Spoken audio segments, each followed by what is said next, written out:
एक समय की बात है। गौतम बुद्ध अपने शिष्यों के साथ एक जंगल में प्रवास कर रहे थे।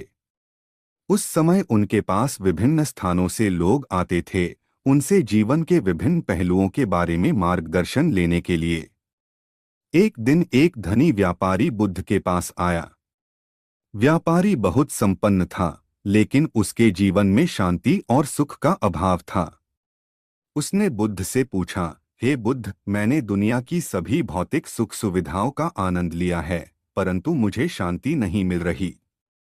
आप मुझे वह मार्गदर्शन दीजिए जिससे मैं सच्चे सुख और शांति का अनुभव कर सकूं। बुद्ध ने मुस्कुराते हुए उसे एक कहानी सुनाई। बहुत समय पहले एक राजा था। वह दुनिया का सबसे धनी और शक्तिशाली राजा था। उसके पास अनगिनत संपत्ति, बहुमूल्य रत्न और विशाल साम्राज्य था। लेकिन फिर भी वह हमेशा बेचैन और दुखी रहता था। उसने अपनी चिंता दूर करने के लिए कई प्रयास किए, लेकिन किसी भी चीज से उसे सुकून नहीं मिला। एक दिन राजा के दरबार में एक संत आए। राजा ने उनसे पूछा, मुझे बताइए कि इस संसार में सबसे अनमोल वस्तु क्या है और कैसे मैं उसे पा सकता हूँ। संत ने उत्तर दिया, राजन, सबसे अनमोल वस्तु सच्ची खुशी और शांति है। यह न तो धन से मिलती है और न ही सत्ता से। इसे पाने के लिए आपको अपने भीतर झांकना होगा और अपने भीतर के अज्ञान को दूर करना होगा। राजा ने संत से पूछा, लेकिन संत, इस अज्ञान को कैसे दूर किया जा सकता है? संत ने कहा, राजन, इसका उत्तर एक बहुत ही सरल कहानी में है। ध्यान से सुनिए। एक बार की बात है, एक छोटे से गांव में एक गरीब किसान रहता था। वह बहुत ईमानदार और मेहनती था, लेकिन उसके पास बहुत कम साधन थे। वह हमेशा सोचता था कि काश उसके पास भी बहुत सारा धन होता, जिससे वह अपनी और अपने परिवार की सारी इच्छाओं को पूरा कर पाता। एक दिन किसान के पास एक साधु आए। साधु ने उसे बताया कि उसके पास एक ऐसी गुप्त विद्या है जिससे वह दुनिया का सबसे धनी व्यक्ति बन सकता है। लेकिन साधु ने यह भी चेतावनी दी कि वह विद्या केवल तभी काम करेगी जब किसान अपने दिल से सारी लालसाओं और इच्छाओं को त्याग देगा।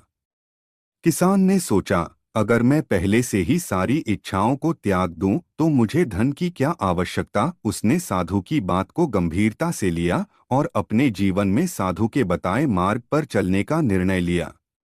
उसने धीरे धीरे अपनी इच्छाओं और लालसाओं को कम करना शुरू किया। कुछ समय बाद किसान ने महसूस किया कि उसकी खुशियां और संतोष किसी बाहरी चीज पर निर्भर नहीं हैं। उसने सच्ची शांति और खुशी का अनुभव किया। वह अब अपने छोटे से जीवन में भी संतुष्ट था और उसे किसी भी प्रकार की भौतिक वस्तु चाह नहीं थी। राजा ने संत की कहानी सुनने के बाद कहा, तो आप कहना चाहते हैं कि सच्चा सुख और शांति केवल तब मिल सकते हैं जब हम अपनी इच्छाओं और लालसाओं का त्याग कर दें।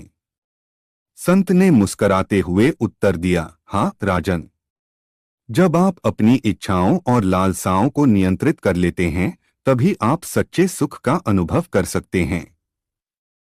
यह सबसे अनमोल वस्तु है जिसे कोई भी खरीद नहीं सकता। राजा ने यह शिक्षा ग्रहण की और धीरे धीरे अपनी इच्छाओं और लालसाओं को नियंत्रित करने की कोशिश की। उसे भी अंततः वह सच्ची शांति और खुशी प्राप्त हुई जिसे वह हमेशा से खोज रहा था।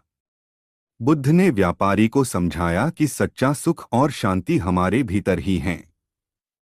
इसे पाने के लिए हमें अपनी इच्छाओं और लालसाओं को त्यागना होगा और जीवन को संतुलन के साथ जीना होगा। यही विश्व की सबसे अनमोल कहानी है। इसे जो समझ लेता है वह जीवन में सच्चा सुख और शांति पा लेता है। यह कहानी न केवल धनी व्यापारी के लिए बल्कि हम सबके लिए एक महत्वपूर्ण संदेश